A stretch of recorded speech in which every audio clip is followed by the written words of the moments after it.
Hey YouTube, Troy here. Giving you a quick update. I know it's been forever since I've had a video, but the reason being is I've been, really kind of just fighting curing this Pukani dry rock. I kind of took a backwards approach, basically putting it in the tank first, not doing enough research or even following the vendor's recommendation on curing it. So I'm kind of going with the hard-about way. Definitely would not necessarily recommend the approach I did, but anyways, I'm going to give you a quick update, kind of let you know where it's going. Basically right now, if I looked at my prior videos, and I think I'm actually going to cut one of my old videos in so you can kind of see the difference at the end of this video. I had a lot of diatoms on these rocks, and now they're still, like, I don't know how well it comes up, but right there, there's still a little bit. Pretty much this main center rock here is pretty much all clear of it. And I'm not completely out of the woods yet, because even there is just a touch of hair algae still on the tank as well, or in the rock. But I think it's on the road to recovery. But you can definitely see that there is some diatoms there, and then some are actually burning off on top. Kind of that white fuzzy stuff you see right there is basically what I've experienced, or what I've seen is that algae, that kind of burgundy algae. It doesn't necessarily come up right on the camera, but it's kind of when it dies off, that's how it goes about its business of dying off. So what I did, or what I used to try to expedite the leaching of the phosphates out of this rock to get it to where it's what I would consider normal.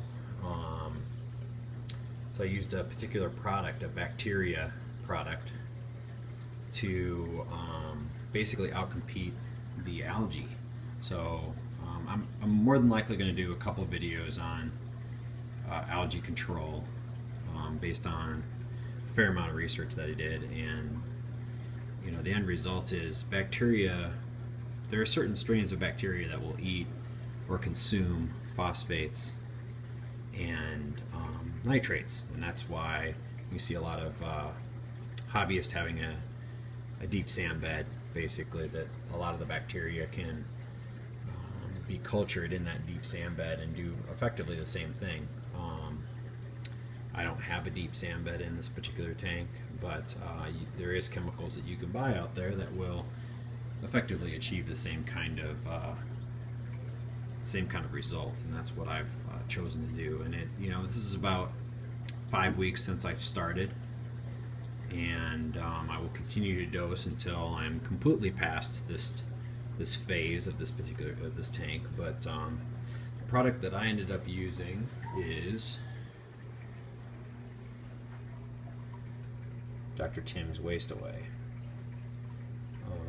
And so it's basically a cultured bacteria that will eat away at the various waste in your tank. So any kind of waste that's on these the dry rock, that's basically leaching out any phosphates or nitrates, is what that is basically consuming. So I've seen noticeable difference in the sand bed as well, and also even in my sump, with what you might view as various like a layer of waste or various things inside the sump. It's really done an amazing job. So I'm going to continue to dose it. Like I said, I've been dosing it for about 5 weeks. I'm going to continue to do so until all of these rocks are completely cleared up, and then I'll have some follow-on videos. But that's the primary reason why I haven't really done much as far as coral in here. I want to get all the algae situation handled. The fish are doing well. I might have added, since my last video, that little flame angel you saw pop out there, but just Just a quick shot of, here's the flasher wrasse. And Malinaris wrasse right there just swam through. There's my fox face in the background, kind of hiding.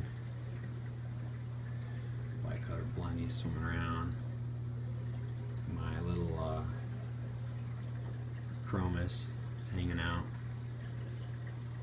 Let's see if the angel comes out. He's going to poke himself out there, right there. But just a quick little update. Other than that, you know, nothing really is much different. And like I said, I'm not going to put any real major coral in here until I get this algae situation done. So I'm guessing it's probably going to be another, you know, I'm thinking 2 or 3 months.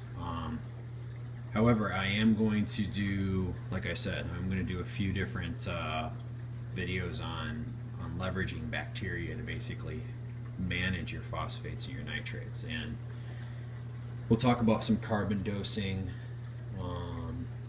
which is, you know, an avenue that you can use to kind of culture those bacteria as well.